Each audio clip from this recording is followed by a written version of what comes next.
আজকের টিউটোরিয়ালে আমি আবুল হাসান সকলকে জানাচ্ছি সালাম ও শুভেচ্ছা। বাংলা থেকে ইংরেজিতে অনুবাদ করতে এবং ভালোভাবে টেন্সটাকে আয়ত্ত করতে যা যা শেখার দরকার সবগুলো আমি ধারাবাহিকভাবে টিউটোরিয়াল দিয়ে যাচ্ছি। তারই ধারাবাহিকতায় আজ আমি number, person, verb, subject, object নিয়ে আলোচনা করেছি। এগুলো না জানলে ট্রান্সলেশন করা যাবে না। তোমরা যদি ধারাবাহিকভাবে টিউটোরিয়ালগুলো না দেখো তাহলে কিছুই বুঝবে না। টেন্স শেখার জন্য আমি মোট 10টি টিউটোরিয়াল দেব, তাই আমি তোমাদের সাজেস্ট করছি প্রথম টিউটোরিয়ালটি অর্থাৎ পার্ট 1 মনোযোগ সহকারে দেখে এবং ভালোভাবে বোঝার পর পার্ট 2 দেখবে, তারপর পার্ট 3, তারপর পার্ট 4, এরকমভাবে আগাবে। এখন আমি আমার মূল আলোচনায় চলে যাচ্ছি। এখন আমি number, person, verb, subject, object সম্পর্কে সংক্ষেপে আলোচনা করব। পরবর্তীতে আমি যখন ট্রান্সলেশন প্র্যাকটিস করাবো তখন বিস্তারিতভাবে বুঝিয়ে দেব। প্রথমে আমি নাম্বার নিয়ে আলোচনা শুরু করছি।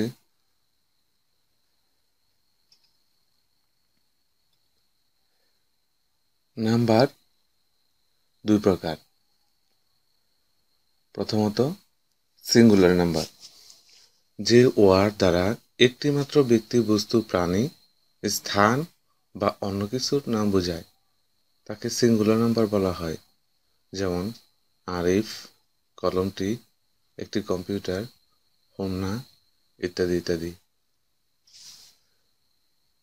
নাম্বার 2 প্লুরাল নাম্বার, যে ওয়ার্ড দ্বারা একের অধিক ব্যক্তি, বস্তু, প্রাণী, স্থান বা অন্য কিছুর নাম বোঝায় তাকে প্লুরাল নাম্বার বলা হয়। সংক্ষেপে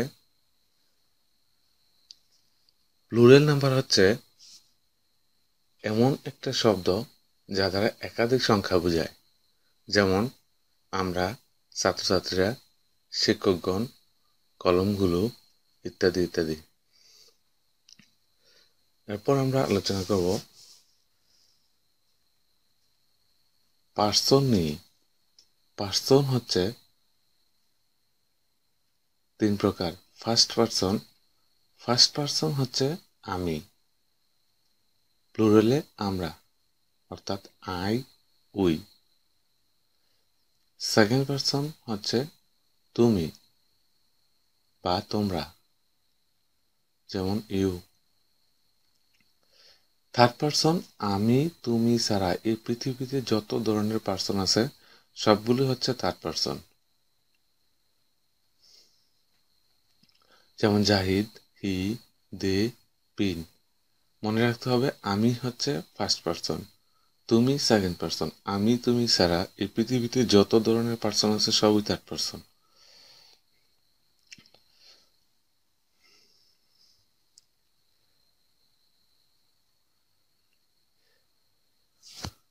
কেসের ভিত্তিতে পার্সন 3 প্রকার: সাবজেক্টিভ, অবজেক্টিভ, পসেসিভ। যেমন আমি একটা পার্সন। কোনো সেন্টেন্সে যদি আই পার্সনটাকে আমরা ব্যবহার করি তখন সাবজেক্ট হিসেবে ব্যবহার করলে হবে আই, অবজেক্ট হিসেবে ব্যবহার করলে মি, পসেসিভ হিসেবে ব্যবহার করলে মাই। আবার উইকে সাবজেক্ট হিসেবে ব্যবহার করলে উই, উইয়ের অবজেক্ট হচ্ছে আস, উইয়ের পসেসিভ হচ্ছে আওয়ার। এরকমভাবে you subject, you object, your possessive. আবার প্লুরালে you subject, you object, your possessive.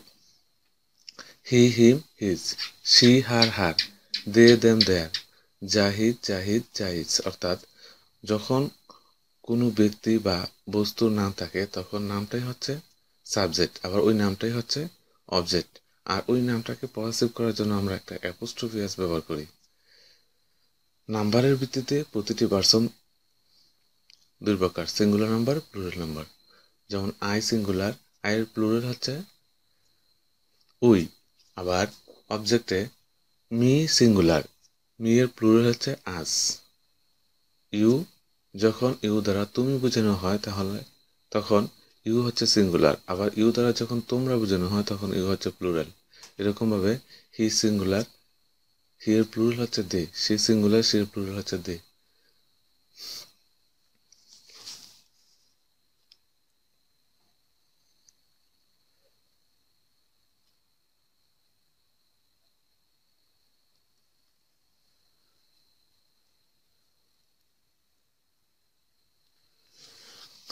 এখন আমরা আলোচনা করব ভার্ব নিয়ে। যে ওয়ার্ড বা শব্দ দ্বারা শরীরের এনার্জি বা শক্তি ক্ষয় হওয়া বোঝায় তখন তাকে ভার্ব বলা হয়। আর কারো শরীরের এনার্জি তখনই খরচ হয় যখন তার শরীরটা নড়ে। বিষয়টা একটা উদাহরণের মাধ্যমে পরিষ্কার করি। আমরা জানি একটা মেশিনের শক্তি হচ্ছে তার তেল বা বিদ্যুৎ শক্তি। কোনো মেশিনের তেল তখনই খরচ হয় যখন মেশিনটা চালু থাকে।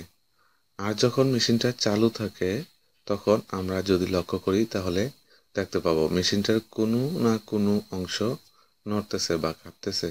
মেশিনটা বন্ধ হলে তখন আর নড়বে না, তখন তেলও আর খরচ হবে না। আমাদের জন্য এনার্জি বা শক্তি হচ্ছে খাবার। আমরা যত বেশি পরিশ্রম করি আমাদের তত বেশি খাবারের প্রয়োজন হয়। আমরা যখন পরিশ্রম করি তখন আমাদের হাত, পা বা শরীরের বিভিন্ন অঙ্গ প্রত্যঙ্গ নড়াতে হয়। অর্থাৎ যখনই আমাদের শরীরের কোনো অঙ্গ প্রত্যঙ্গ নড়বে তখনই আমাদের শরীরের এনার্জি খরচ হবে। সংক্ষেপে যে ওয়ার্ড বা শব্দ দ্বারা শরীর বা তার কোনো অঙ্গের নড়া বা মুভমেন্ট বোঝায় তাকে ভার্ব বলা হয়। বিষয়টা কয়েকটা উদাহরণের মাধ্যমে পরিষ্কার করা যাক। প্রথমত আমরা একটা উদাহরণ দেখি। সে একটি বই পড়িতেছে। এই বাক্যে কতগুলো শব্দ দেখতে পাচ্ছি? সে একটি বই পড়িতেছে। তো আমরা এখন অ্যানালাইজ করে দেখি কোন শব্দটি দ্বারা শরীরের এনার্জি খরচ বোঝায়। অর্থাৎ এই বাক্যে যে সাবজেক্ট আছে ওই সাবজেক্টের শরীরে নড়াচড়া বোঝাবে। তো এই বাক্যে সে একটা শব্দ, একটি একটা শব্দ, বই একটা শব্দ, পড়িতেছে একটা শব্দ। সে দ্বারা কোনো শরীরের এনার্জি খরচ হওয়া বা নড়াচড়া বোঝায় না। একটি দ্বারা একই অবস্থা, বই দ্বারা শরীরের কোনো নড়াচড়া বোঝায় না। যখন আমরা পড়ি লক্ষ্য করলে দেখব তখন আমাদের মুখ নড়ে, হাত নড়ে, তাছাড়া আরও বিভিন্ন অঙ্গ প্রত্যঙ্গ নড়তে পারে। তাই এই পড়া দ্বারা যেহেতু শরীরের অঙ্গ প্রত্যঙ্গ নড়ে তাহলে বুঝতে হবে এই পড়াটা দ্বারা শরীরের এনার্জি ক্ষয় হওয়া বোঝাচ্ছে। তো এই পড়াটা হচ্ছে ভার্ব। আরেকটা উদাহরণ দেখি। তুমি কোথায় গিয়েছিলে? এই বাক্যে তুমি একটা শব্দ, কোথায় একটা শব্দ, গিয়েছিলে একটা শব্দ। এখন আমরা ভাগ করব কোন শব্দটি ভার্ব। তুমি, তুমি দ্বারা শরীরের কোনো এনার্জি ক্ষয় হওয়া বা নড়াচড়া বোঝায় না। কোথায়, কোথায় দ্বারা শরীরের নড়াচড়া বা এনার্জি খরচ হওয়া বোঝায় না। গিয়েছিল, এই শব্দটি দ্বারা আমরা যখন কোথাও কখন কোথাও যাই তখন আমাদের হেঁটে যেতে হয়, অর্থাৎ আমাদের শরীরটা নড়ে, পা নড়ে, তাই শরীরে এনার্জি খরচ হয়। অর্থাৎ যে ওয়ার্ড দ্বারা শরীরের এনার্জি খরচ হওয়া বুঝে তাই হচ্ছে ভার্ব। তাই গিয়েছিল হচ্ছে ভার্ব। আবার সে 2 ঘন্টা যাবৎ গাড়ি চালাতে থাকবে। এই বাক্যে অনেকগুলো শব্দ দেখতে পাচ্ছি। সে 2 ঘন্টা যাবৎ গাড়ি চালানোটা, তো সে দ্বারা শরীরে নড়াচড়া বা এনার্জি খরচ হওয়া বোঝায় না। তো এরকমভাবে 2 ঘন্টা যাবৎ গাড়ি, এগুলো দ্বারা শরীরের মুভমেন্ট বা নড়াচড়া বোঝায় না, যার কারণে শরীরে এনার্জি খরচ হওয়া বোঝায় না। কিন্তু চালানো দ্বারা, চালানো দ্বারা যখন কেউ গাড়ি চালায় তখন তাকে ড্রাইভ করতে হয়, হাত নাড়তে হয় বা শরীরের বিভিন্ন অঙ্গ প্রত্যঙ্গ নাড়াতে হয়, একটু পরিশ্রম করতে হয়। তাই এই বাক্যে ভার্বটা হচ্ছে চালাতে থাকবে।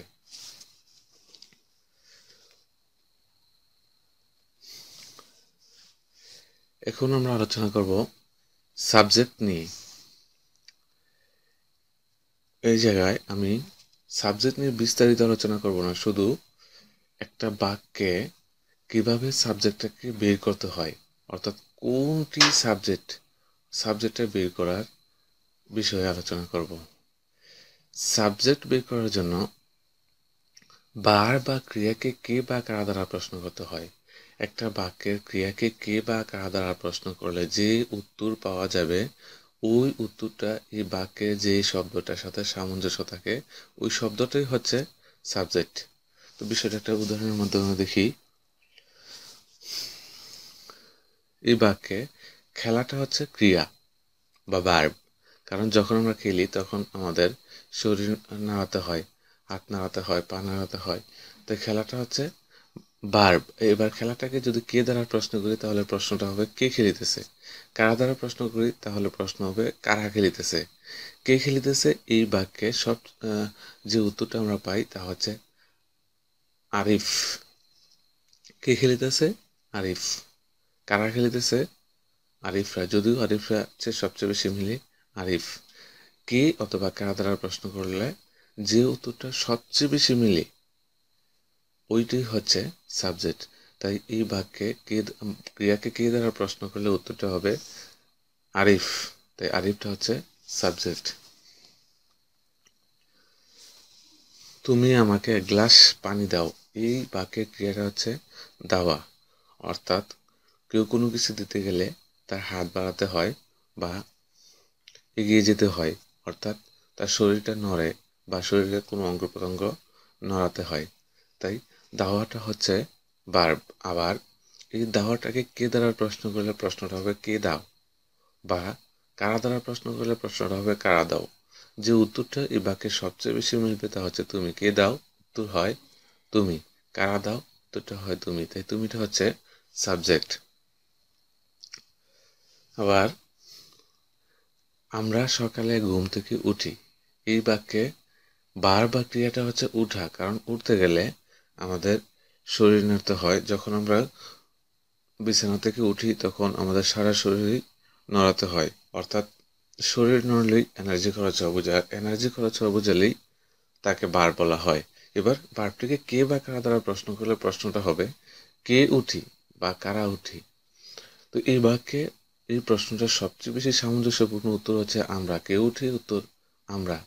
কে উঠি উত্তর আমরা। এই জায়গায় কিন্তু সকালে বা ঘুম উত্তর যদি বলি যে কে উঠি উত্তর সকালে তাহলে মিলবে না। কারা উঠি উত্তর ঘুম মিলবে না। কারা উঠি উত্তর থেকে মিলবে না। কারা উঠি উত্তর আমরা। কে উঠি আমরা তাহলে মিলবে। তাই এ বাক্যে সাবজেক্টটা হচ্ছে আমরা। এবার অবজেক্ট। সাবজেক্টের মতো অবজেক্টটা বের করতে হলে বার বা ক্রিয়াকে কি বা কাহাকে দ্বারা প্রশ্ন করতে হবে। ক্রিয়াকে কে বা কারা দ্বারা প্রশ্ন করলে যে উত্তর পাওয়া যায় তা হচ্ছে সাবজেক্ট। আর কি বা কাহাকে দ্বারা প্রশ্ন করলে, কি বা কাহাকে দ্বারা প্রশ্ন করলে যে উত্তর পাওয়া যাবে তা হচ্ছে অবজেক্ট। তো উদাহরণের মাধ্যমে দেখি। আমি পানি পান করিতেছি, এই বাক্যে ক্রিয়াটা হচ্ছে পান করা, কারণ পান করতে গেলে আমাদের হাত নাড়তে হয়, তারপর ঠোঁট নাড়তে হয়, আর অনেক কিছু নাড়তে হয়। আর যেহেতু আমাদের শরীরের কিছু না কিছু অংশ নড়ে, তাই পান করাটা হচ্ছে পান করাটা হচ্ছে ভার্ব। কেননা পান করার ফলে আমাদের শরীরের এনার্জি খরচ হয়, আর এনার্জি খরচ হওয়া মানেই হচ্ছে ভার্ব। এবার ভার্বটাকে যদি আমরা কে বা কারা দ্বারা প্রশ্ন করি তাহলে প্রশ্নটা হবে কে পান করিতেছে বা কারা পান করিতেছে। উত্তরটা মিলবে আমি, অর্থাৎ ভার্বকে কে বা কারা দ্বারা প্রশ্ন করলে যে উত্তর হয় উত্তরটা হচ্ছে সাবজেক্ট। এই বাক্যের সাবজেক্ট হচ্ছে আমি। এবার অবজেক্ট বের করার পালা। ভার্বকে কি বা কারা দ্বারা প্রশ্ন করলে যে উত্তর পাওয়া যায় ওই উত্তরটা হচ্ছে অবজেক্ট। কি পান করিতেছে বা কাহাকে পান করিতেছে, যখন আমরা প্রশ্ন করি প্রশ্নটা এই সেন্টেন্সে সামঞ্জস্য হয় পানি। কি পান করিতেছে উত্তরটা হয় পানি। তাই এই বাক্যে অবজেক্টটা হচ্ছে পানি। সে একটি আপেল খাচ্ছে, এই বাক্যে খাওয়াটা হচ্ছে ভার্ব, কারণ খাওয়ার সময় আমাদের ঠোঁট নাড়তে হয়, হাত নাড়তে হয় বা শরীরের বিভিন্ন অঙ্গ প্রত্যঙ্গ নড়াতে হয়। আর শরীরের বিভিন্ন যখন শরীরের বিভিন্ন অঙ্গ প্রত্যঙ্গ যখনই নড়বে তখনই শরীরের এনার্জি খরচ হবে। আর শরীরের এনার্জি খরচ হবে মানে হচ্ছে ভার্ব।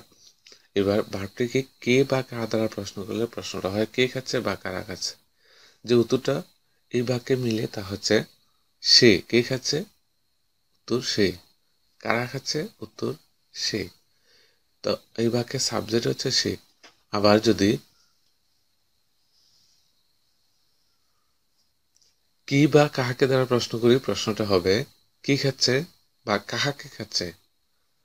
কি খাচ্ছে উত্তরটা মিলে আপেল। কি খাচ্ছে? আপেল খাচ্ছে। কাহাকে খাচ্ছে? আপেলকে খাচ্ছে। তো এই বাক্যে অবজেক্ট হচ্ছে আপেল। আমি যে চ্যানেলে ভিডিও টিউটোরিয়ালগুলো দিচ্ছি তার নাম হচ্ছে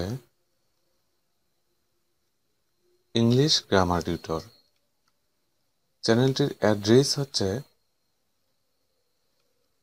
goo.gl/j3EYDZ। আমার একটি পার্সোনাল ব্লগ আছে যার অ্যাড্রেস হচ্ছে computertutorialbd.com। বিভিন্ন রকমের শিক্ষামূলক টিপস পেতে এই ব্লগে ভিজিট করতে পারো।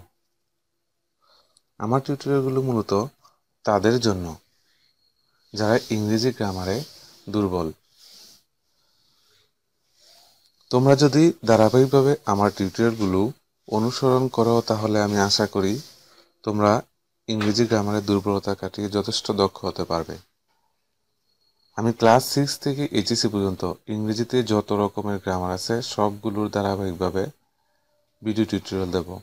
আমার পরবর্তী টিউটোরিয়ালগুলো পেতে হলে তোমাদের অবশ্যই আমার চ্যানেলটি সাবস্ক্রাইব করে রাখতে হবে। আমার টিউটোরিয়ালগুলো সম্পর্কে তোমাদের যদি কোনো প্রশ্ন থাকে তাহলে অবশ্যই কমেন্টস করে জানাবে। আমি তোমাদের সবগুলো প্রশ্নের উত্তর দেব। আর আমার টিউটোরিয়ালগুলো যদি তোমাদের ভালো লেগে থাকে তাহলে অবশ্যই শেয়ার করবে। সবার জন্য শুভকামনা রইল।